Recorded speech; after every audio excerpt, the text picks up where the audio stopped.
Sphere of ഡെസ്റ്റിനിക്ക് ലോകചരിത്രവുമായി എന്താണ് ബന്ധം?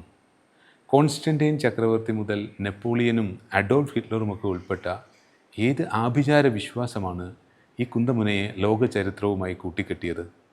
രണ്ടാം ലോക മഹായുദ്ധത്തിൻ്റെ കാരണം യേശുവിൻ്റെ രക്തം പുരണ്ട ആ കുന്തമുനയാണോ? നമസ്കാരം. ഹൈ ഒക്ടെയ്ൻ സ്റ്റോറി ടെല്ലിങ്ങിൻ്റെ പുതിയ ലക്കത്തിലേക്ക് സ്വാഗതം.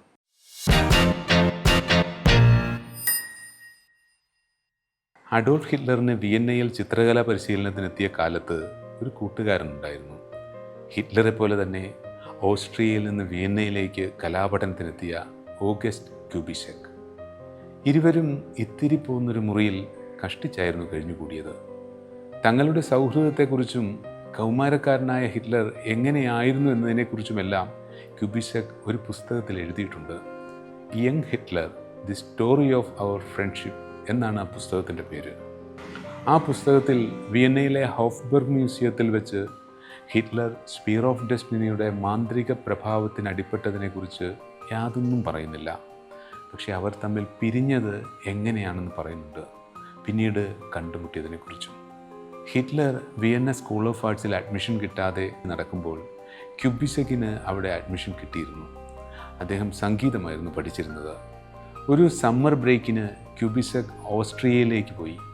കൂട്ടുകാരൻ്റെ കയ്യിൽ കാശൊന്നുമില്ലെന്ന് അറിയാമായിരുന്ന ക്യൂബിസെക് ഇടയ്ക്കിടയ്ക്ക് 1-2 പ്രാവശ്യമൊക്കെ ഹിറ്റ്ലർക്ക് ചെലവ് കാശ് അയച്ചു കൊടുക്കുന്നുണ്ട്. സൗഹൃദത്തിന് അത്രമാത്രം വിലമതിക്കുന്ന ഒരാളായിരുന്നു ക്യൂബിസെക്. സമ്മർ ബ്രേക്ക് കഴിഞ്ഞ് തിരിച്ചെത്തിയപ്പോൾ പൂട്ടിക്കിടക്കുന്ന മുറിയാണ് അയാൾ കാണുന്നത്. കൂട്ടുകാരൻ പോകാൻ സാധ്യതയുള്ള ഇടങ്ങളിലൊക്കെ ക്യൂബിസെക് അന്വേഷിച്ചു. ഒരിടത്തും കണ്ടില്ല.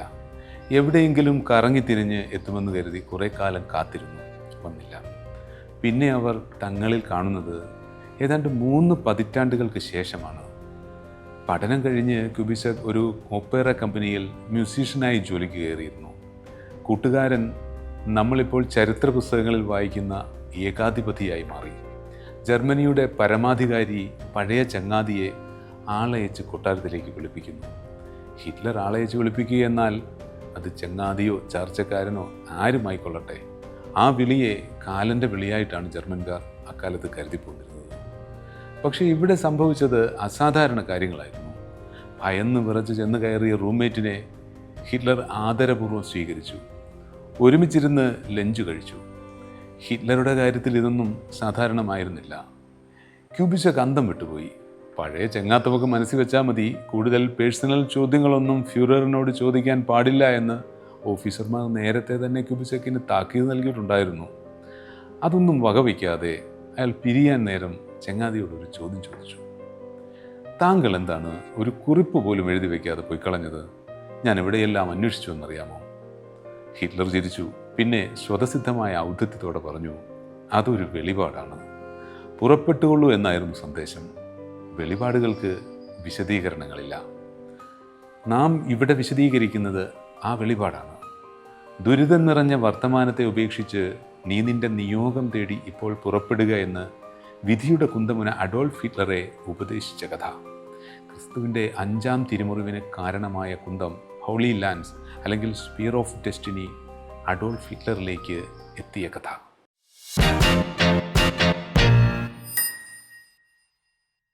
ലോഞ്ചൈനസിൻ്റെ കുന്തം 4-ാം നൂറ്റാണ്ടിൽ കോൺസ്റ്റന്റൈൻ ചക്രവർത്തി കൈക്കലാക്കുന്നു. പിന്നെ അതേ നൂറ്റാണ്ടിൻ്റെ അവസാനം തിയോഡോസിയസ് 1-ാമൻ്റെ കൈവശം അത് എത്തിച്ചേരുന്നു. അതുകഴിഞ്ഞ് 6-ാം നൂറ്റാണ്ടിൽ ബൈസന്റൈൻ ചക്രവർത്തി ജസ്റ്റീനിയൻ 1-ാമൻ സ്പിയർ ഓഫ് ഡെസ്റ്റിനിയുടെ ഉടയവനാവുന്നു. ഇത്രയായിരുന്നു 1-ാം എപ്പിസോഡിൽ പറഞ്ഞത്. ഇനി നമുക്ക് 2 നൂറ്റാണ്ടുകൾക്കപ്പുറം ഒരു ചക്രവർത്തിയുടെ കഥയിലേക്ക് വരാം. ക്രിസ്തുവിൻ്റെ തിരുരക്തം പുരണ്ട കുന്തം ഉയർത്തിപ്പിടിച്ച് യൂറോപ്പ് മുഴുവൻ പടയോട്ടം നടത്തിയ ആ ചക്രവർത്തിയുടെ പേര് ഷാലമീൻ ദി ഗ്രേറ്റ്, മഹാനായ ഷാലമീൻ ചക്രവർത്തി. ഫ്രാങ്കിഷ് ജനതയുടെ രാജാവായാണ് ഷാലമീൻ എന്ന യോദ്ധാവ് ആദ്യം ചരിത്രത്തിൽ പ്രത്യക്ഷപ്പെടുന്നത്. വർഷം CE 762. 774 ആയപ്പോഴേക്കും, അതായത് 12 വർഷങ്ങൾക്ക് ശേഷം, അദ്ദേഹത്തിൻ്റെ ടൈറ്റിൽ കിങ് ഓഫ് ദി ലൊംബാർഡ്സ് എന്നായി. 800 മുതൽ 814 മരിക്കുന്നതുവരെ ആദ്യത്തെ ഹോളി റോമൻ എംപറർ എന്ന പദവിയിലേക്ക് അദ്ദേഹം ഉയർത്തപ്പെട്ടു. ഒരു കാര്യം ഇവിടെ ശ്രദ്ധിക്കാനുള്ളത്, റോമൻ ചക്രവർത്തിയും ഹോളി റോമൻ ചക്രവർത്തിയും തമ്മിൽ കടലും കടലാടിയും തമ്മിലുള്ള വ്യത്യാസമുണ്ട്. ആദ്യത്തേത് പുരാതന റോമൻ റിപ്പബ്ലിക്കിൻ്റെ തുടർച്ചയാണെങ്കിൽ രണ്ടാമത്തേത് മധ്യ യൂറോപ്പ് കേന്ദ്രീകരിച്ച് രാജവാഴ്ച നടത്തിയിരുന്ന പോപ്പിനാൽ തിരഞ്ഞെടുക്കപ്പെടുന്ന റോമൻ ബാന്ധവം അവകാശപ്പെടുന്ന ഒരു സാമ്രാജ്യം. പക്ഷേ ഈ സാമ്രാജ്യത്തിൻ്റെ ഹോളി റോമൻ സാമ്രാജ്യത്തിൻ്റെ സ്ഥാപകനായ ശാലമീൻ മറ്റൊരു പേരിലാണ് ചരിത്രത്തിൽ ഓർമ്മിക്കപ്പെടുന്നത്, ഫാദർ ഓഫ് യൂറോപ്പ്. അതെ, യൂറോപ്പിൻ്റെ പിതാവായാണ് അദ്ദേഹത്തെ ലോകമറിയുന്നത്. റോമാ സാമ്രാജ്യത്തിൻ്റെ പതനത്തിന് ശേഷം യൂറോപ്പ് ഛിന്ന ഭിന്നമായിരുന്നു. അതിന് കുറച്ചെങ്കിലും ഏകീകൃത സ്വഭാവം വന്നത് ശാലമീൻ്റെ കാലത്താണ്. യൂറോപ്പിനെ ഏകീകരിച്ചുവെന്ന് നമുക്ക് ഒഴുക്കൻ മട്ടിലങ്ങ് പറയാം. പക്ഷേ അതിനായി ശാലമീൻ ചക്രവർത്തി ചിന്തിയ ചോരയുടെ കണക്ക് കേട്ടാൽ നമ്മൾ നടുങ്ങിപ്പോകും. ആ ചോര അത്രയും ചിന്തിയത് ഒരൊറ്റ ആയുധത്തിൻ്റെ ബലത്തിലും. ആ ആയുധം മറ്റൊന്നുമല്ല, സ്പിയർ ഓഫ് ഡെസ്റ്റിനി.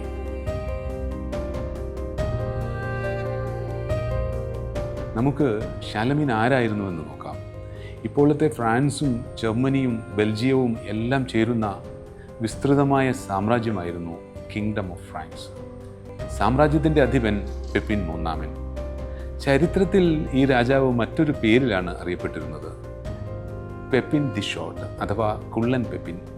ഉയരക്കുറവിൻ്റെ പേരിലുള്ള പരിഹാസം മതിയാക്കാനായി ഒരേ സമയം ഒരു സിംഹത്തെയും ഊരുകാളിയെയും ജനമധ്യത്തിൽ നേരിട്ടെതിർത്ത് കൊലപ്പെടുത്തിയ ചരിത്രം ഇദ്ദേഹത്തിനുണ്ട്. പക്ഷെ എന്നാലും ധീരൻ പെപ്പിനെന്നോ ലയൺ പെപ്പിനെന്നോ പേര് മാറിയില്ല. ആ കുള്ളൻ പെപ്പിൻ്റെ 2 ആൺമക്കളിൽ മൂത്തയാളായിരുന്നു ശാലമീൻ. 9 വയസ്സിന് ഇളയവൻ്റെ പേര് കാർലോമൻ. പെപ്പിൻ്റെ മരണശേഷം സാമ്രാജ്യം ഇരുവർക്കും തുല്യമായി വീതിച്ചു കിട്ടി. എത്ര തുല്യ സൂക്ഷ്മം നോക്കി വീതിച്ചാലും ഒസ്യത്തിൽ പക്ഷപാതം കാണുന്നവരാണല്ലോ മക്കൾ. പുരയിടം വീതിക്കുമ്പോഴത്തെ കാര്യമാണ് പറഞ്ഞത്.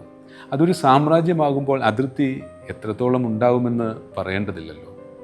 മൂത്തപുത്രൻ ശാലമീനായിരുന്നു അതൃപ്തി കൂടുതൽ.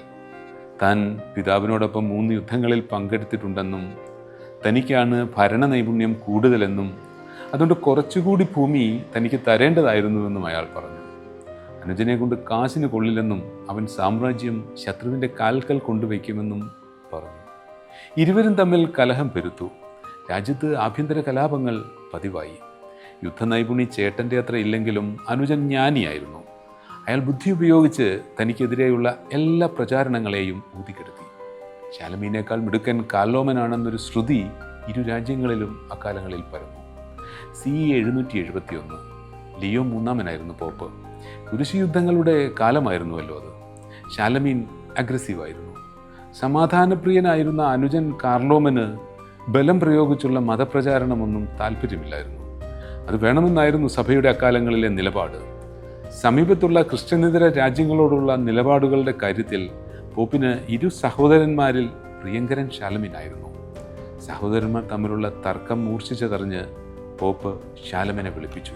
റോമിലെ സെയിൻറ്റ് ജോൺ ബസിലിക്കയ്ക്ക് സമീപമുള്ള ലാറ്ററൻ പാലസ് ആയിരുന്നു അന്ന് പോപ്പിൻ്റെ ഔദ്യോഗിക വസതി. അവർ തമ്മിൽ ഏറെ നേരം അടച്ചിട്ട മുറിയിലിരുന്ന് സംസാരിച്ചു. എന്താണ് സംസാരിച്ചത് എന്നതിൻ്റെ രേഖകൾ ചരിത്രത്തിലില്ല. പക്ഷേ ലാറ്ററൻ പാലസിൽ നിന്ന് പുറത്തിറങ്ങിയ ശാലമീൻ്റെ കയ്യിൽ പോപ്പ് നൽകിയ ഒരു സമ്മാനമുണ്ടായിരുന്നു. അനുജൻ ഭരിക്കുന്ന അയൽരാജ്യത്തെ മാത്രമല്ല, ലോകത്തെ ഏത് ശാക്തിക സാമ്രാജ്യത്തെയും കാൽക്കീഴിലാക്കാൻ പോകുന്നൊരു ആയുധം, സ്പിയർ ഓഫ് ഡെസ്റ്റിനി.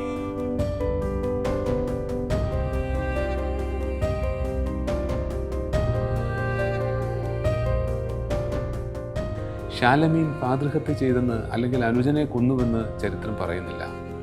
പക്ഷേ പോപ്പ് സമ്മാനിച്ച സ്പിയർ ഓഫ് ഡെസ്റ്റിനിയുമായി ശാലമീൻ കൊട്ടാരത്തിലെത്തിയതിൻ്റെ പിറ്റേ ആഴ്ച അനുജൻ കാർലോമൻ ദുരൂഹ സാഹചര്യത്തിൽ മരണമടഞ്ഞതിൻ്റെ രേഖകളുണ്ട്. വെറും 20 വയസ്സ് മാത്രമായിരുന്നു ആ ചക്രവർത്തിയുടെ പ്രായം. മൊഹാലസ്യപ്പെട്ട് വീഴുകയും മൂക്കിൽ നിന്ന് രക്തം വരികയും ചെയ്തു എന്നാണ് ദൃക്സാക്ഷികൾ പറയുന്നത്. കാർലോമൻ്റെ ഭാര്യയുടെ പേര് ജർബർജ എന്നായിരുന്നു. 2 മക്കളുണ്ടായിരുന്നതിൽ മൂത്തവന് മുത്തച്ഛൻ്റെ ഓർമ്മയിൽ പെപ്പിൻ എന്നായിരുന്നു പേരിട്ടത്. സ്വാഭാവികമായും അവനാണ് ഇനി രാജ്യാവകാശി. പക്ഷേ അവിടെ ശാലമീൻ നിലപാട് കടുപ്പിച്ചു. തനിക്കും അനുജനുമായി പിതാവ് വീതം തന്ന സാമ്രാജ്യം, അനുജൻ മരിച്ചാൽ പിന്നെ മുഴുവനും തൻ്റേത്. ഇതായിരുന്നു ശാലമീൻ്റെ നിലപാട്. അധികനാൾ കഴിയും മുൻപ് അയാൾ കാർലോമൻ്റെ സിംഹാസനം പിടിച്ചെടുത്തു. അപ്പോൾ കാർലോമൻ്റെ ഭാര്യയും മക്കളുമോ? അവർ രായ്ക്ക് രാമാനം, ശാലമീൻ്റെ ശത്രുവായ കിങ് ഓഫ് ലൊംബാർഡ്സ് എന്നറിയപ്പെട്ടിരുന്ന ഇറ്റലിയിലെ ഡെസിഡാറിയസിൻ്റെ കൊട്ടാരത്തിൽ അഭയം പ്രാപിച്ചു. ഈ ചരിത്രഘട്ടത്തിൽ നമുക്ക് തോന്നിയേക്കാം ജർബർജ് റാണി മക്കളെ മികവുറ്റ യോദ്ധാക്കളാക്കി വളർത്തി ശാലമീനോട് പ്രതികാരം ചെയ്ത് സിംഹാസനം വീണ്ടെടുത്തേക്കുമെന്ന്. പക്ഷേ സംഭവിച്ചത് മറിച്ചായിരുന്നു. സ്പീർ ഓഫ് ഡെസ്റ്റിനിയുടെ ഉടയവനോടാണല്ലോ ലോകം നീതി കാണിക്കുക. അത് കൈയാളുന്നവന് പരാജയം സംഭവിച്ചാൽ നമ്മൾ ഈ പറയുന്ന കഥ തന്നെ നീതിക്ക് നിരക്കാത്തതാവുമല്ലോ. അനുജൻ്റെ മരണശേഷം ശാലമീൻ ചക്രവർത്തി 47 മഹായുദ്ധങ്ങൾ നയിച്ചുവെന്നും അവയിലെല്ലാം വെന്നിക്കൊടി പാറിച്ചുവെന്നുമാണ് ചരിത്രം രേഖപ്പെടുത്തിയിരിക്കുന്നത്. അതിൽ ആദ്യത്തേത് അനുജൻ്റെ ഭാര്യയ്ക്കും മക്കൾക്കും രാഷ്ട്രീയ അഭയം നൽകിയ ഡെസിഡാറിയസിനെതിരെയായിരുന്നു. ഡെസിഡാറിയസ് യുദ്ധത്തിൽ വധിക്കപ്പെട്ടു.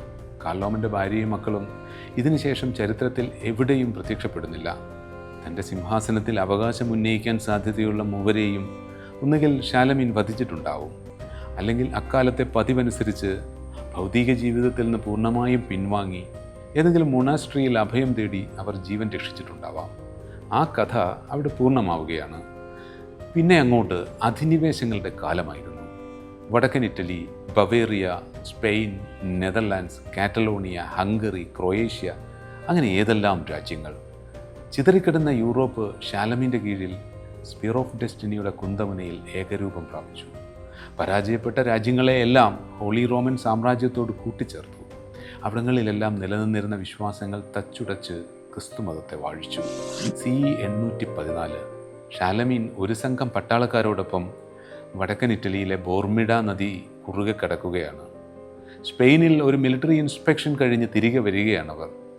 പാലത്തിന് നടുക്കുവെച്ച് തീർത്തും അപ്രതീക്ഷിതമായി കുതിരയൊന്ന് ചിനച്ചു. പിന്നെ കാലുയർത്തിയൊന്ന് വട്ടം കറങ്ങി. കുതിരപ്പുറത്തിരുന്ന ചക്രവർത്തിയുടെ ബാലൻസ് തെറ്റി. കയ്യിലിരുന്ന കുന്തം സ്പീർ ഓഫ് ഡെസ്റ്റിനി കുതിച്ചൊഴുകുന്ന നദിയിലേക്ക് വീണു. സംഘം ഒന്നടങ്കം സ്തബ്ധമായി പോയ നിമിഷം. വെറുമൊരു ആയുധമല്ല, സ്പീർ ഓഫ് ഡെസ്റ്റിനിയാണ് കയത്തിലേക്ക് വീണിരിക്കുന്നത്. കൂടുതലൊന്നും മിണ്ടാനോ പറയാനോ നിൽക്കണ്ടല്ലോ. ചക്രവർത്തി പ്രത്യേകിച്ച് ഉത്തരവൊന്നും ഇട്ടതുമില്ല. കൂടെ ഉണ്ടായിരുന്നവർ ഒന്നടങ്കം നദിയിലേക്ക് എടുത്തു ചാടി. കരയിൽ നിൽക്കുന്നത് കണ്ടാൽ ചക്രവർത്തിയുടെ അപ്രീതിക്ക് പാത്രമായാലോ എന്നോർത്ത് നീന്തൽ അറിയാത്തവർ പോലും കുത്തൊഴുക്കിലേക്ക് എടുത്തു ചാടി. അതിൽ മന്ത്രി ഉണ്ടായിരുന്നു, രാജഗുരു ഉണ്ടായിരുന്നു, രാജപുരോഹിതനുണ്ടായിരുന്നു, സേനാനായകനുണ്ടായിരുന്നു, കാഴ്ച കാണാനെത്തിയ നാട്ടുകാരുമുണ്ടായിരുന്നു. ചിലർ മുങ്ങിത്തപ്പി, ചിലർ മുങ്ങിച്ചത്തു. പക്ഷേ സ്പീർ ഓഫ് ഡെസ്റ്റിനി മാത്രം കിട്ടിയില്ല. പുഴയിൽ വെള്ളം നിറഞ്ഞു കവിഞ്ഞ സമയമായിരുന്നു. കുന്തം കയ്യിൽ കിട്ടുന്നതുവരെ സെർച്ച് നിർത്തരുതെന്ന് ആജ്ഞാപിച്ച് ചക്രവർത്തി കൊട്ടാരത്തിലേക്ക് പോയി.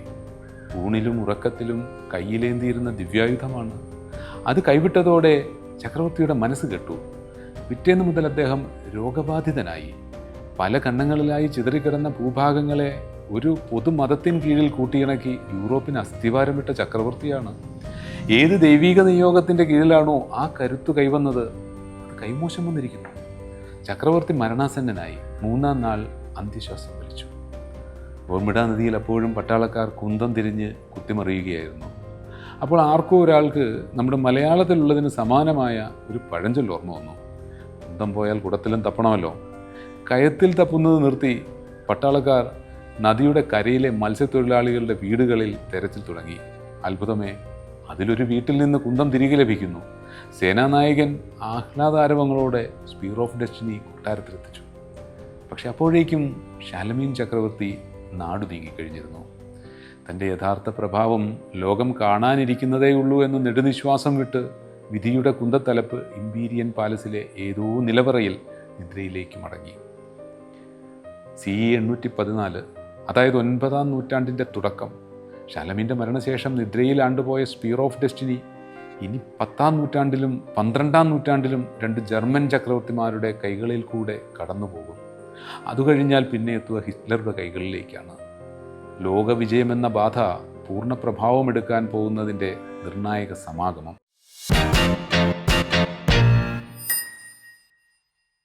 10-ാം നൂറ്റാണ്ടിലും 12-ാം നൂറ്റാണ്ടിലും ഹോളി റോമൻ ചക്രവർത്തിമാരായി വാണത് ഓട്ടോ ഒന്നാമനും ഫ്രെഡറിക് ബാർബറോസയുമാണ്. ഇരുവർക്കും ചില പ്രത്യേകതകളുണ്ടായിരുന്നു. അവർ ശാലമീൻ്റെ വംശപാരമ്പര്യം പിന്തുടരുന്നവരാണ് എന്നതാണ് ഒന്നാമത്തേത്. ദൈവീക നിയോഗത്താലാണ് തങ്ങൾ ഭരണ നേതൃത്വത്തിൽ എത്തിയതെന്ന കൽപ്പിത കഥ പ്രചരിപ്പിച്ചുകൊണ്ടിരുന്നവരാണ് ഇരുവരുമെന്നുള്ളത് രണ്ടാമത്തെ പ്രത്യേകത. ഈ കഥ നാട്ടുകാരെ വിശ്വസിപ്പിക്കാൻ അവർ ഉയർത്തിപ്പിടിച്ചത് ഹോളി റോമൻ സാമ്രാജ്യത്തിൻ്റെ ഇമ്പീരിയർ റിഗാലിയയിലെ അതേ തിരുശേഷിപ്പ് തന്നെ, സ്പീർ ഓഫ് ഡെസ്റ്റിനി. രാജ്യം ശ്രീ പത്മനാഭൻ്റേതാണെന്നും തങ്ങൾ പത്മനാഭദാസന്മാരാണെന്നുമായിരുന്നുവല്ലോ നമ്മുടെ തിരുവിതാംകൂർ രാജാക്കന്മാർ പറഞ്ഞുകൊണ്ടിരുന്നത്. ഒന്നും തങ്ങൾക്ക് വേണ്ടിയല്ല, എല്ലാം പത്മനാഭന് വേണ്ടി. ചരിത്രത്തിൽ ഒന്നും യാദൃശ്ചികമല്ലെന്ന് ഈ സാദൃശ്യം നമ്മെ ഓർമ്മപ്പെടുത്തുന്നു. CE 962 Pope John 12 Otto the Great അല്ലെങ്കിൽ ഓട്ടോ ഒന്നാമനെ ഹോളി റോമൻ ചക്രവർത്തിയായി വാഴിക്കുമ്പോൾ അധികാരത്തിൻ്റെ അടയാളമായി സ്പിയർ ഓഫ് ഡെസ്റ്റിനി കൈമാറിയിരുന്നു. പിന്നീട് മാങ്കിയാസുമായുള്ള യുദ്ധത്തിൽ സ്പിയർ ഓഫ് ഡെസ്റ്റിനി അത്ഭുതം പ്രവർത്തിച്ചതായി വിഡുകിൻ ഓഫ് കോവെ പോലെയുള്ള ക്രോണിക്കിളുകൾ രേഖപ്പെടുത്തിയിട്ടുണ്ട്. യുദ്ധം അതിൻ്റെ മൂർധന്യതയിലെത്തിയപ്പോൾ, വിജയപരാജയങ്ങൾ പ്രവചനാതീതമായപ്പോൾ ഓട്ടോ ഒന്നാമൻ ചക്രവർത്തി കയ്യിൽ കരുതിയിരുന്ന ക്രിസ്തുവിൻ്റെ രക്തം പുരണ്ട കുന്തമുന ആകാശത്തിലേക്ക് ഉയർത്തി. പൊടുന്നനെ ഒരു കൊടുങ്കാറ്റടിക്കുകയും ശത്രു സൈന്യം നാമാവശേഷമാവുകയും ചെയ്തുവെന്നാണ് കഥ. കഥ അതിശയോക്തി കലർന്നതാണെങ്കിലും ആ യുദ്ധത്തിൽ ഓട്ടോ ഒന്നാമൻ വിജയിച്ചു. കീഴടക്കിയ പ്രദേശങ്ങൾ, അതിപ്പോൾ ഹംഗറി ഉൾപ്പെടുന്ന പ്രദേശമാണ്, ഹോളി റോമൻ സാമ്രാജ്യത്തോട് കൂട്ടിച്ചേർത്തു. അവിടങ്ങളിലെ ജനങ്ങളെല്ലാം പേഗൻ വിശ്വാസങ്ങൾ വെടിഞ്ഞ് ക്രിസ്തുമതത്തിൽ ചേക്കേറി. ഇതൊക്കെ ചരിത്രത്തിലുള്ളതാണ്. ഒന്ന് ആലോചിച്ചു നോക്കൂ. ഇതൊന്നും ഇല്ലായിരുന്നുവെങ്കിൽ ചരിത്രം എത്ര ബോറായേനെ. പിന്നീട് അങ്ങോട്ട് മഹാനായ ഓട്ടോ ഒന്നാമൻ ചക്രവർത്തിയുടെ യുദ്ധവിജയങ്ങൾ എല്ലാം തന്നെ വിശുദ്ധ കുന്തമുനയുടെ ദൈവസാന്നിധ്യം ഒന്നുകൊണ്ട് മാത്രം സംഭവിച്ചതാണെന്ന് ചരിത്രം പറയുന്നു. 973 മരണക്കിടക്കയിൽ കിടക്കുമ്പോൾ ഓട്ടോ രണ്ടാമന് ഡൈനാസ്റ്റിക് സിംബൽ എന്ന നിലയിൽ ചക്രവർത്തി സ്പിയർ ഓഫ് ഡെസ്റ്റിനി കൈമാറിയതിനും രേഖകളുണ്ട്.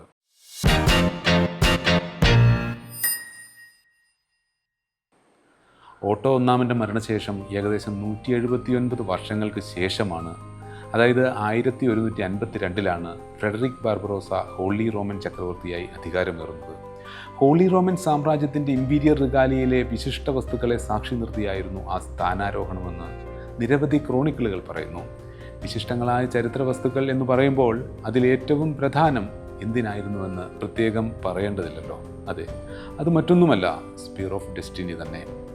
അധികാരസ്ഥാനത്തിരിക്കുന്ന ഒരാൾക്ക് താൻ അതിന് അർഹനാണോ എന്ന് സംശയമുണ്ടായാൽ എന്താണ് ചെയ്യുക? തൻ്റെ പദവി സ്വാധൂകരിക്കുന്നതിനുള്ള തെളിവുകൾ ജനങ്ങൾക്ക് മുമ്പിൽ നിരത്തുകയാണ് ഒന്നാമത്തെ വഴി. പിന്നെ മിത്തുകൾ സൃഷ്ടിക്കുക. ഇടയ്ക്ക് പറയട്ടെ, വെറുതെ ഒന്ന് കണ്ണടച്ച് ആലോചിച്ചാൽ നമുക്ക് ചുറ്റും ഇക്കാലത്ത് നടന്നുകൊണ്ടിരിക്കുന്നത് ഇതൊക്കെ തന്നെയല്ലേ എന്ന് മനസ്സിലാവും. ഫ്രെഡറിക് ബാർബറോസയുടെ കാര്യത്തിലും ഇതുതന്നെ സംഭവിച്ചു. നിരവധി കുരിശുയുദ്ധങ്ങൾ ജയിച്ചുവെങ്കിലും സാമ്രാജ്യ വിസ്തൃതി വിശാലമാക്കിയെങ്കിലും അദ്ദേഹത്തിന് തൻ്റെ വംശപാരമ്പര്യത്തിൽ സംശയമുണ്ടായിരുന്നു. പോരാഞ്ഞ് പോപ്പുമായി അത്ര നല്ല ബന്ധവുമായിരുന്നില്ല. Alexander മൂന്നാമനായിരുന്നു pop.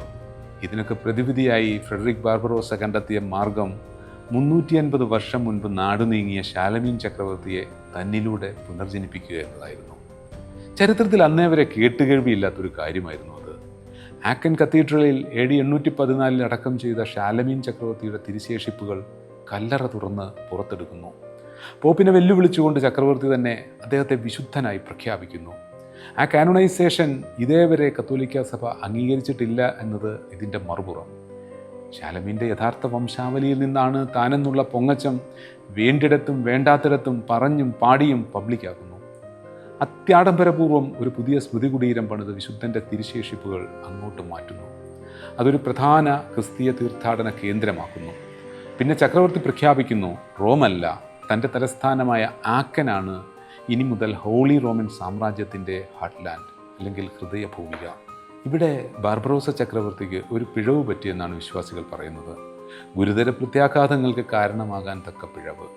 അത് മറ്റൊന്നുമല്ല, സ്പിയർ ഓഫ് ഡെസ്റ്റിനിയെ അദ്ദേഹം നിന്ദിച്ചത്രേ. അതെങ്ങനെയെന്ന് നമുക്ക് നോക്കാം. ഷാലമീൻ ചക്രവർത്തിയുടെ കല്ലറ തുറന്നപ്പോൾ ഒരു മാർബിൾ സിംഹാസനത്തിലിരിക്കുന്ന നിലയിലായിരുന്നു തിരുശേഷിപ്പ് കണ്ടത്. തൈലലേപനത്തിൻ്റെയും സുഗന്ധദ്രവ്യങ്ങളുടെയും ശക്തിയാലാവണം വർഷം 380 കഴിഞ്ഞിട്ടും മൃതദേഹം ഏതാണ്ട് അങ്ങനെ തന്നെ ഉണ്ടായിരുന്നു. ചക്രവർത്തി എന്തു ചെയ്തെന്നോ, അതിൽ നിന്ന് ഉത്തരീയവും വലത് കൈയുടെ എല്ലും എടുത്തു മാറ്റിയിട്ടാണ് ബാക്കി പുതിയ സ്മൃതി കുടീരത്തിൽ അടക്കിയത്. ഈ എടുത്തുമാറ്റിയ വസ്തുക്കളെ ആത്മീയ വിശുദ്ധിയുടെ പുതിയ 2 പ്രതീകങ്ങളാക്കി ഇമ്പീരിയർ റിഗാലിയയിലേക്ക് സ്ഥാനക്കയറ്റം കൊടുത്തു. അതായത് സ്പിയർ ഓഫ് ഡെസ്റ്റിനിയോടൊത്ത് ഇതും കൂടി സ്ഥാപിച്ചു. എന്നിട്ട് സ്വയം ഷാലമീൻ രണ്ടാമനെന്ന് പേരുമിട്ടു.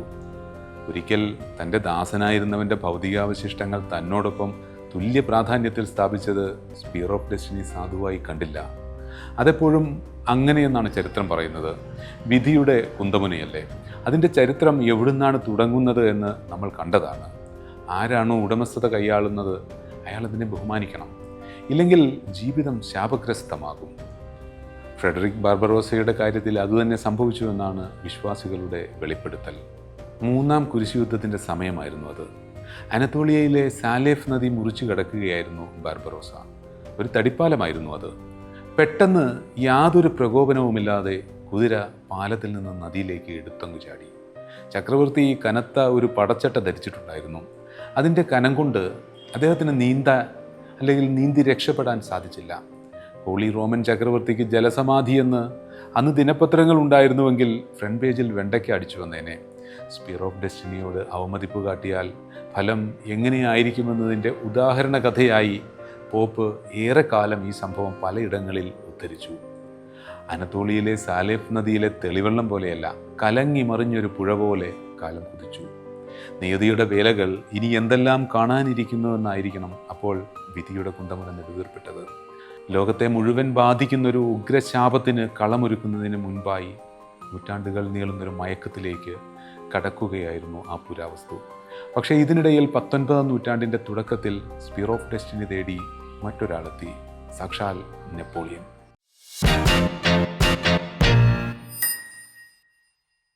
പന്ത്രണ്ടാം നൂറ്റാണ്ടിൽ ഫ്രെഡറിക് ബാർബറോസയുടെ കാലം കഴിഞ്ഞ് പിന്നെ നെപ്പോളിയൻ ബോണപ്പാർട്ട് ചരിത്രത്തിൽ പ്രത്യക്ഷപ്പെടുന്നതുവരെ സ്പിയർ ഓഫ് ഡെസ്റ്റിനി 7 നൂറ്റാണ്ടോളം നീണ്ട നെടുനിദ്രയിലായിരുന്നു. ഇതിനിടയിൽ ഏതാണ്ട് യൂറോപ്പ് മുഴുവനായും പിടിച്ചടക്കിയ ചാൾസ് അഞ്ചാമൻ, സ്വീഡനിലെ ഗുസ്താവസ് അഡോൾഫസ്, ഫ്രാൻസിലെ ലൂയി 14 റഷ്യയിലെ പീറ്റർ ദി ഗ്രേറ്റ്, പ്രഷ്യയിലെ ഫ്രെഡറിക് ദി ഗ്രേറ്റ് എന്നിങ്ങനെ യുഗപ്രഭാവന്മാരായ ചക്രവർത്തിമാർ യൂറോപ്പിൽ ഉദിച്ചസ്തമിച്ചു. അവരുടെ ഒന്നും പേരുമായി സ്പിയർ ഓഫ് ഡെസ്റ്റിനി ബന്ധിക്കപ്പെട്ടതായി ചരിത്രം പറയുന്നില്ല. അതിന് ചില സാമൂഹിക രാഷ്ട്രീയ കാരണങ്ങളുണ്ടായിരുന്നു. മധ്യകാലഘട്ടത്തിൽ ബാർബറോസയുടെ കാലം വരെ രാജവംശങ്ങൾക്ക് തങ്ങളുടെ ഹോളി റോമൻ ബാന്ധവം ഉയർത്തിപ്പിടിക്കേണ്ടതിനായി ഇത്തരത്തിലുള്ള വിശുദ്ധ രാജചിഹ്നങ്ങളുടെ ആവശ്യമുണ്ടായിരുന്നു. പിന്നീട് വന്ന പ്രൊട്ടസ്റ്റന്റ് അധികാരികളാവട്ടെ ഇത്തരത്തിലുള്ള കാത്തലിക് തിരുശേഷിപ്പുകളെ അന്ധവിശ്വാസമായി കണ്ട് ഒഴിവാക്കി. ചാൾസ് അഞ്ചാമൻ, ലൂയി 14 തുടങ്ങിയ കാത്തലിക് മൊണാർക്കുകൾ ഉണ്ടായിരുന്നു. പക്ഷേ അവരൊക്കെ സാമ്രാജ്യവിസ്തൃതി വിശാലമാക്കി രാജവംശത്തിൻ്റെ പെരുമ കൂട്ടുന്നതിൽ മാത്രം ശ്രദ്ധിച്ചു. അങ്ങനെ പറയാനൊരു രാജവംശമൊന്നുമില്ലാത്ത കേവലം ഒരു ഇറ്റാലിയൻ വക്കീലിൻ്റെ മകൻ പൊടുന്നനെ യൂറോപ്പിൻ്റെ ചക്രവർത്തിയായപ്പോൾ അവന് തനിക്ക് മുൻപുണ്ടായിരുന്ന ചക്രവർത്തിമാരുടെ രാജചിഹ്നങ്ങളെല്ലാം ആവശ്യമായി വന്നു. പ്രധാനമായും യൂറോപ്പിൻ്റെ സ്ഥാപകനായ ഷാലമിൻ്റെ പാരമ്പര്യം. മിലിറ്ററി സ്കൂളിൽ പഠിച്ചിറങ്ങിയ ആ 5 അടി 6 ഇഞ്ചുകാരനെ കൂടെയുള്ള പട്ടാളക്കാർ സ്നേഹത്തോടെ അഭിസംബോധന ചെയ്തിരുന്നത് ലിറ്റിൽ കോർപ്പറൽ എന്നായിരുന്നു. ആ ചക്രവർത്തി മറ്റാരുമല്ല, നെപ്പോളിയൻ ബോണപ്പാർട്ട്. 19-ാം നൂറ്റാണ്ടിൻ്റെ തുടക്കത്തിൽ തന്നെ ലോകത്തിലെ ഏറ്റവും തലപ്പൊക്കമുള്ള ഭരണാധികാരിയായി നെപ്പോളിയൻ മാറിക്കഴിഞ്ഞിരുന്നു. യൂറോപ്പിൻ്റെ ശ്രദ്ധ മുഴുവൻ അന്ന് ഫ്രാൻസിലേക്കായിരുന്നു. ഫ്രഞ്ച് ചക്രവർത്തി നെപ്പോളിയൻ ലോകം കീഴടക്കുമോ ഇല്ലയോ? ഇതായിരുന്നു പ്രധാന ഡിബേറ്റ്. ബ്രിട്ടനായിരുന്നു നെപ്പോളിയൻ്റെ കൺകണ്ട ശത്രു. ബ്രിട്ടനെതിരെ പോരാടുന്നതിനായി നെപ്പോളിയൻ യൂറോപ്പിന് പുറത്തു നിന്ന് പോലും സഖ്യങ്ങളുണ്ടാക്കി. പലരും നെപ്പോളിയനോട് അങ്ങോട്ട് ചെന്നും സഖ്യം കൂടി. ബ്രിട്ടനെതിരെയുള്ള പോരിൽ നെപ്പോളിയനുമായി സഖ്യമുണ്ടാക്കാൻ ശ്രമിച്ചവരിൽ ഒരു ഇന്ത്യൻ രാജാവും ഉണ്ടായിരുന്നു. അത് മറ്റാരുമല്ല, മൈസൂർ കടുവ സാക്ഷാൽ ടിപ്പു സുൽത്താൻ. ടിപ്പുവിൻ്റെ ദൂതർ നെപ്പോളിയനെ ഫ്രാൻസിൽ ചെന്ന് കണ്ടതിന് രേഖകളുണ്ട്. പക്ഷേ ആ സഖ്യം പ്രാവർത്തികമായില്ല. അതിനു മുൻപ് ടിപ്പുവിനെ ബ്രിട്ടീഷുകാർ ചതിയിൽപ്പെടുത്തി കൊലപ്പെടുത്തി. നെപ്പോളിയൻ്റെ ലക്ഷ്യം യൂറോപ്പിനെ പൂർണ്ണമായും വരുതിയിലാക്കുക എന്നതായിരുന്നു. അതിനെന്താണ് ചെയ്യേണ്ടതെന്ന് ലോകം കണ്ട ഏറ്റവും മികച്ച മിലിറ്ററി സ്ട്രാറ്റജിസ്റ്റിന് നന്നായി അറിയാമായിരുന്നു. തനിക്കെതിരെ ശക്തമായി കൊണ്ടിരിക്കുന്ന ബ്രിട്ടനും ഓസ്ട്രിയയും റഷ്യയും ചേരുന്ന സഖ്യത്തെ പാടെ ഇല്ലാതാക്കുക. ഒപ്പം ഹോളി റോമൻ സാമ്രാജ്യത്തിൻ്റെ പുനർജന്മമാണ് തന്നിലൂടെ നടന്നുകൊണ്ടിരിക്കുന്നത് എന്ന് വരുത്തി തീർക്കുകയും ചെയ്യുക. ഹോളി റോമൻ സാമ്രാജ്യം അപ്പോഴേക്കും ഏറെക്കുറെ നാമാവശേഷമായി കഴിഞ്ഞിരുന്നു. അതിൻ്റെ അവസാന സ്പന്ദനമാണ് ഓസ്ട്രിയയിൽ ഇപ്പോൾ ഉള്ളത്. അത് തകർക്കുക, പിന്നെ അവരുടെ രാജചിഹ്നങ്ങൾ സ്വന്തമാക്കുക. രാജചിഹ്നങ്ങൾ എന്ന് പറയുമ്പോൾ അതിൽ പ്രധാനമെന്താണ്? സ്പിയർ ഓഫ് ഡെസ്റ്റിനി തന്നെ. അത് കൈക്കലാക്കുക, പിന്നെ അജയ്യനാകുക. 1805 ഓസ്ട്രലിറ്റ്സ് യുദ്ധത്തിൻ്റെ കാരണങ്ങൾ ഇതൊക്കെയായിരുന്നു. നെപ്പോളിയൻ്റെ ചരിത്രം പരിശോധിക്കുമ്പോൾ പ്രധാനമായും 2 യുദ്ധങ്ങളാണ് അദ്ദേഹത്തിൻ്റെ സാമ്രാജ്യത്തിൻ്റെ ഗതി നിർണയിച്ചത്. അതിൽ രണ്ടാമത്തേത് എല്ലാവർക്കും അറിയാം, വാട്ടർലൂ. ആദ്യത്തേത് ഓസ്ട്രലിറ്റ്സ് ആണ്. 1805 ഇപ്പോഴത്തെ ചെക്ക് റിപ്പബ്ലിക്കിലെ അന്നത്തെ ഓസ്ട്രിയയിലെ ചെറുപട്ടണമായ ഓസ്ട്രലിറ്റ്സിൽ വെച്ചാണ് ആ മഹായുദ്ധം അരങ്ങേറിയത്. ആ യുദ്ധത്തിന് ഒരു പ്രത്യേകതയുണ്ട്. ലോകം കണ്ട ഏറ്റവും തന്ത്രപ്രധാന യുദ്ധങ്ങളെടുത്താൽ അതിൽ പ്രഥമ സ്ഥാനത്താണ് ഓസ്റ്റർലിറ്റ്സ്. അന്നു മുതൽ ഇന്നേ വരെ മിലിറ്ററി സ്കൂളുകളിലെ പാഠപുസ്തകങ്ങളിൽ ഒരു അധ്യായമാണ് ഈ യുദ്ധം. ഇത്രയേറെ പ്രധാനപ്പെട്ട ഓസ്റ്റർലിറ്റ്സ് യുദ്ധം എത്ര ദിവസം നീണ്ടുനിന്നുവെന്ന് അറിഞ്ഞാൽ ആരും മൂക്കത്ത് വിരൽ വയ്ക്കും. കേവലം ഒറ്റ ദിവസം മാത്രമായിരുന്നു ആ യുദ്ധത്തിൻ്റെ ദൈർഘ്യം. റഷ്യയും ബ്രിട്ടനുമൊക്കെ സഖ്യമുണ്ടെങ്കിലും മഹാനായ നെപ്പോളിയൻ ചക്രവർത്തിക്ക് മുൻപിൽ അതൊന്നും വിലപ്പോകില്ല എന്ന് ഓസ്ട്രിയൻ ഭരണാധികാരികൾക്ക് അറിയാമായിരുന്നു. അതുകൊണ്ട് അതിർത്തിയിൽ പടയ്ക്കുള്ള കോപ്പ് കൂട്ടുന്നതിനോടൊപ്പം അവർ മറ്റൊരു കാര്യവും കൂടി രഹസ്യമായി ഓപ്പറേറ്റ് ചെയ്തു. ചരിത്രത്തിൽ ഇന്നോളമുള്ള ചക്രവർത്തിമാരെക്കാൾ യുദ്ധതന്ത്രത്തിൽ നിപുണനായ നെപ്പോളിയൻ്റെ കയ്യിൽ സ്പീർ ഓഫ് ഡെസ്റ്റിനി എത്താതിരിക്കുന്നതിനുള്ള ഗൂഢനീക്കം. അവർ ഹോഫ്ബർഗിൽ ഒരു കൃത്രിമ കൊള്ളയടി സീൻ ആവിഷ്കരിച്ചു. ആയുധധാരികളായ ഒരു സംഘം കൊള്ളക്കാരെത്തി സ്പീർ ഓഫ് ഡെസ്റ്റിനി അടക്കമുള്ള ഇമ്പീരിയർ റിഗാലിയ മുഴുവനായി കൊള്ളയടിക്കുന്നു. കൊള്ള മുതൽ മൊറോവിയയിലെ ഒരു മൊണസ്ട്രിയിലേക്ക് രഹസ്യമായി മാറ്റുന്നു. ഫ്രഞ്ച് പട്ടാളം വന്നാൽ ഇനി ആരും ഒരു ഉത്തരവും പറയണ്ട, വെറുതെ കൈമലർത്തിയാൽ മതി. ഞങ്ങൾക്കൊന്നും അറിയില്ല, കൊള്ളക്കാർ വന്നു കൊണ്ടുപോയി. യുദ്ധം നടക്കുമ്പോൾ ഇത്തരം കൊള്ളകൾ പതിവായതിനാൽ ആർക്കും അവിശ്വസിക്കേണ്ട കാര്യവുമില്ല. ഓസ്റ്റർലിറ്റ്സ് യുദ്ധം ജയിച്ച് നെപ്പോളിയൻ ചക്രവർത്തി ഹോഫ്ബർഗിൽ നടന്ന ആ കൊള്ളയുടെ വാർത്തയോട് എങ്ങനെയാണ് പ്രതികരിച്ചതെന്ന് ചരിത്രത്തിൽ രേഖകളില്ല. പക്ഷേ ആ ചക്രവർത്തിയുടെ കൈകളിൽ സ്പീർ ഓഫ് ഡെസ്റ്റിനി എത്തിയിരുന്നുവെങ്കിൽ ലോകചരിത്രം മറ്റൊന്നാകുമായിരുന്നുവെന്ന് ഇതുവരെയുള്ള കഥകൾ വെച്ച് നമുക്കറിയാം. മൊറോവിയയിലെ ഏതോ ഒരു മൊണസ്ട്രിയിൽ ഇരുട്ടറയിൽ കിടക്കുന്ന സ്പീർ ഓഫ് ഡെസ്റ്റിനി ഇനി ഒരു നൂറ്റാണ്ട് കാലത്തേക്ക് ചരിത്രത്തിൽ യാതൊരു ഇടപെടലും നടത്തുന്നില്ല. അത് കഴിയുമ്പോൾ ഇടപെടാൻ പോകുന്നത് മറ്റാരോടുമല്ല, അഡോൾഫ് ഹിറ്റ്ലറോടാണ്, രണ്ടാം ലോക മഹായുദ്ധത്തിന് കാരണഭൂതനായ ഏകാധിപതിയോട്.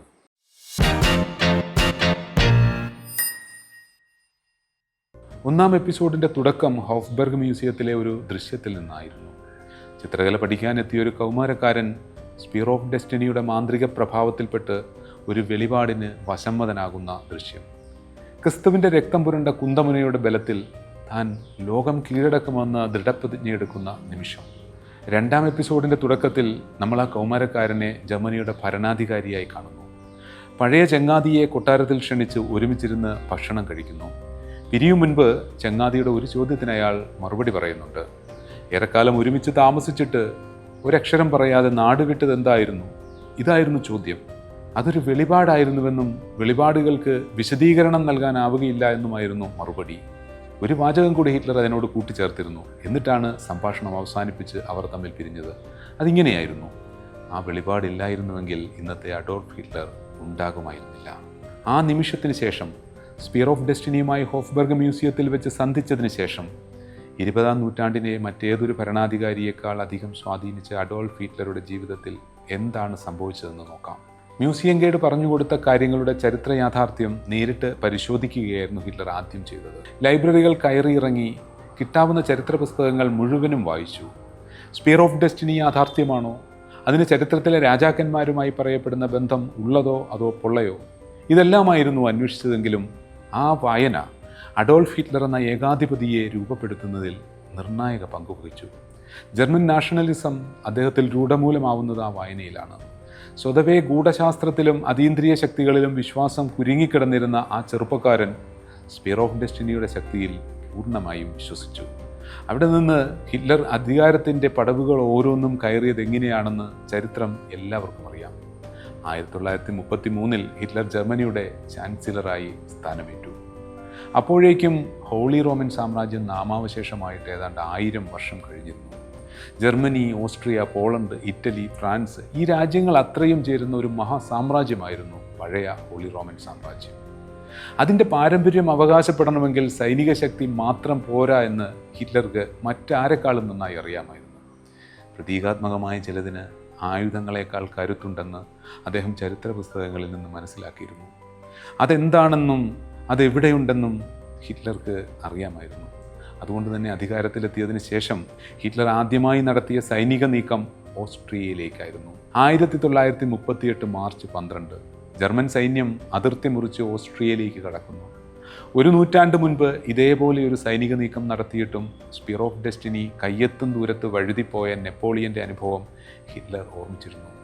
അത്തരമൊരു വീഴ്ച തനിക്കുണ്ടാകാതിരിക്കുന്നതിനുള്ള മുൻകരുതലുകൾ അദ്ദേഹം എടുത്തിരുന്നു. ട്രൂപ്പ് അതിർത്തി കടക്കുന്നതിന് മുൻപേ കുറച്ച് SS ഓഫീസർമാരെ സിവിൽ വേഷത്തിൽ ഹിറ്റ്ലർ ഹോഫ്ബർഗ് മ്യൂസിയത്തിൽ വിന്യസിച്ചു. SS ഓഫീസർമാരെ കുറിച്ച് ഒറ്റവാക്കിൽ പറഞ്ഞാൽ ഹിറ്റ്ലറുടെയും നാസി നേതാക്കളുടെയും സുരക്ഷയ്ക്കായി രൂപീകരിക്കപ്പെട്ട പ്രത്യേക സായുധ സേനയാണത്. അവർ മ്യൂസിയത്തിനകത്തും പുറത്തും റോന്തു ചുറ്റി. സ്പിയർ ഓഫ് ഡെസ്റ്റിനി എങ്ങോട്ടെങ്കിലും കടത്തുന്നുണ്ടെങ്കിൽ അറിയണമല്ലോ. ട്രൂപ്പ് അതിർത്തി കടന്ന വിവരം ലഭിച്ചയുടൻ അവർ യൂണിഫോം ധരിച്ച് ആയുധങ്ങളും കയ്യിലേന്തി മ്യൂസിയത്തിൻ്റെ, വിശേഷിച്ച് സ്പിയർ ഓഫ് ഡെസ്റ്റിനിയുടെ കാവലേറ്റെടുത്തു. ഉദ്യോഗസ്ഥരെയും സെക്യൂരിറ്റി ജീവനക്കാരെയും എല്ലാം അടിച്ചോടിച്ചു. ഓസ്ട്രിയൻ ഗവൺമെൻറ് നിലംപതിച്ചതോടെ 2 കാര്യങ്ങളാണ് ഹിറ്റ്ലർ നേടിയത്. ഒരിക്കൽ ഹോളി റോമൻ സാമ്രാജ്യത്തിൻ്റെ ഭാഗമായിരുന്ന രാജ്യം തിരികെ പിടിക്കുക, പിന്നെ ആ സാമ്രാജ്യത്തിൻ്റെ രാജചിഹ്നങ്ങൾ കൈയടക്കുക, വിശേഷിച്ചും ക്രിസ്തുവിൻ്റെ രക്തം പുരണ്ട കുന്തമുന സ്പിയർ ഓഫ് ഡെസ്റ്റിനി. ഗവൺമെൻറ് പരാജയം സംബന്ധിച്ച് 2 ദിവസം കഴിഞ്ഞാണ് അഡോൾഫ് ഹിറ്റ്ലർ ഓസ്ട്രിയയിൽ വിമാനമിറങ്ങുന്നത്. അതായത് മാർച്ച് 15. ക്രിസ്തീയ വിശ്വാസമനുസരിച്ച് അന്നാണ് സെയിൻറ്റ് ലോഞ്ചിനസ് ഡേ. ക്രിസ്തുവിന് 5-ാം തിരുമുറിവ് സമ്മാനിച്ച റോമൻ പട്ടാളക്കാരൻ ലോഞ്ചൈനസ്, പിന്നീട് സുവിശേഷകനായ ലോഞ്ചൈനസ്. ആ ലോഞ്ചൈനസിൻ്റെ കുന്തം സ്പിയർ ഓഫ് ഡെസ്റ്റിനി കൈക്കലാക്കാൻ അഡോൾഫ് ഹിറ്റ്ലർ സെയിൻറ്റ് ലോഞ്ചൈനസ് ദിനത്തിൽ തന്നെ വന്നത് യാദൃശ്ചികതയായി ലോകം കരുതുന്നില്ല. ഓസ്ട്രിയയിൽ വിമാനമിറങ്ങിയ ഹിറ്റ്ലർ നേരെ ഹോഫ്ബർഗ് മ്യൂസിയത്തിലേക്കാണ് പോയത്. ഹോളി റോമൻ ചക്രവർത്തിമാരുടെ രത്നകിരീടങ്ങളും സിംഹാസനങ്ങളും ചെങ്കോലും എല്ലാം അവിടെ പ്രദർശിപ്പിച്ചിട്ടുണ്ട്. അവസാനത്തെ അത്താഴത്തിന് ക്രിസ്തു ഉപയോഗിച്ചുവെന്ന് കരുതപ്പെടുന്ന പാനപാത്രം ഹോളി ഗ്രെയിൽ, അതും അവിടെയുണ്ട്. മ്യൂസിയത്തിലെത്തിയ ഹിറ്റ്ലർ അതിലൊന്നും ശ്രദ്ധിച്ചില്ല. 3 പതിറ്റാണ്ട് മുൻപാണ് അവസാനമായി അവിടെ എത്തിയതെങ്കിലും മ്യൂസിയത്തിൻ്റെ മുക്കും മൂലയും എല്ലാം അയാൾക്ക് സുപരിചിതമായിരുന്നു. അയാൾ നേരെ നടന്ന കൗമാരത്തിൽ തന്നെ അഗാധമായ ഉൾപ്രേരണയുടെ ഒഴുക്കിലേക്ക് തള്ളിയിട്ട പുരാവസ്തുവിന് മുന്നിൽ വന്നു നിന്നു. ലോകചരിത്രം പൂർവാപര മാതൃകകളില്ലാത്തവണ്ണം തിരുത്തി എഴുതപ്പെടാൻ പോകുന്നതിന് മുന്നോടിയായുള്ള ചരിത്ര നിമിഷം. ചില്ലുകൂട് തുറന്ന് ഹിറ്റ്ലർ യേശുവിൻ്റെ രക്തം പുരണ്ട കുന്തമുന സ്പിയർ ഓഫ് ഡെസ്റ്റിനി കയ്യിലെടുത്തു. സ്പിയർ ഓഫ് ഡെസ്റ്റിനിയാണോ 2-ാം ലോക യുദ്ധത്തിന് കാരണമായതെന്ന ചോദ്യത്തിൽ നിന്നാണ് നമ്മൾ ഈ എപ്പിസോഡ് ആരംഭിച്ചത്. ചരിത്രത്തിലെ ഒട്ടനവധി ഭരണാധികാരികളുടെ കൈമറിഞ്ഞ് ആ കുന്തത്തലപ്പ് ഒടുക്കം അഡോൾഫ് ഹിറ്റ്ലറുടെ കൈവശമെത്തിയതിൻ്റെ കഥയാണ് 2 എപ്പിസോഡുകളിലായി പറഞ്ഞത്. ആ കഥ ഇവിടെ കൊണ്ട് അവസാനിക്കുന്നില്ല. 2-ാം ലോക യുദ്ധത്തിൽ പരാജയപ്പെട്ട ജർമ്മനിയെ റഷ്യയും അമേരിക്കയും പങ്കിട്ടെടുക്കുന്നു. സ്പിയർ ഓഫ് ഡെസ്റ്റിനി അമേരിക്കയ്ക്കാണ് കിട്ടുന്നത്. ജനറൽ ജോർജ് എസ് പാറ്റൺ എന്ന അമേരിക്കൻ പട്ടാളക്കാരൻ ന്യൂറംബർഗിൽ നിന്ന് അത് കണ്ടെടുത്തു. സ്പിയർ ഓഫ് ഡെസ്റ്റിനി അമേരിക്കയുടെ കയ്യിലെത്തി 3 മണിക്കൂറുകൾക്ക് ശേഷം കാമുകി ഈവ ബ്രൗണിനൊപ്പം തലയ്ക്ക് വെടിയേറ്റ് മരിച്ച നിലയിൽ ഹിറ്റ്ലറെ ഒരു ബങ്കറിനുള്ളിൽ കണ്ടെത്തി. ഇനി ആ ചോദ്യത്തിനുത്തരം. ചരിത്രത്തിൽ അഡോൾഫ് ഹിറ്റ്ലർ എന്ന ഭരണാധികാരി ജന്മമെടുത്തതുകൊണ്ട് മാത്രമാണ് 2-ാം ലോകയുദ്ധം സംഭവിച്ചതെന്ന് വിശ്വസിക്കുന്നവർക്ക് യേശുവിൻ്റെ രക്തം പുരണ്ട കുന്തമുനയാണ് മഹായുദ്ധത്തിന് കാരണമായതെന്ന് വിശ്വസിക്കാം. ഇനി അതല്ല, ഹിറ്റ്ലർ ജനിച്ചില്ലായിരുന്നുവെങ്കിലും 2-ാം ലോകയുദ്ധം സംഭവിക്കുമായിരുന്നുവെന്നും അന്നത്തെ രാഷ്ട്രീയ സാഹചര്യങ്ങൾ ഒരു യുദ്ധത്തിന് വെമ്പൽ കൊണ്ട് നിൽക്കുകയായിരുന്നുവെന്നും വിശ്വസിക്കുന്നവരോട് അപ്പോഴും സ്പിയർ ഓഫ് ഡെസ്റ്റിനി അവിടെ തന്നെ ഉണ്ടായിരിക്കുമല്ലോ. അത് വേറൊരു രാഷ്ട്രത്തലവന് വെളിപാട് നൽകി വെകിളി പിടിപ്പിച്ച് പടക്കിറക്കില്ല എന്ന് ആര് കണ്ടു? സ്പിയർ ഓഫ് ഡെസ്റ്റിനിയുടെ കഥ ഇവിടെ അവസാനിക്കുന്നില്ല. ഹിറ്റ്ലറുടെ കയ്യിലെത്തിക്കഴിഞ്ഞതിന് ശേഷം ആ വിശുദ്ധ തിരുശേഷിപ്പിന് എന്തു സംഭവിച്ചു? അമേരിക്ക എന്തിനാണ് അതിൻ്റെ പകർപ്പുണ്ടാക്കി ഇപ്പോഴും സൂക്ഷിക്കുന്നത്? ആ കഥകളെല്ലാം നമുക്ക് മറ്റൊരു എപ്പിസോഡിൽ പറയാം. നന്ദി.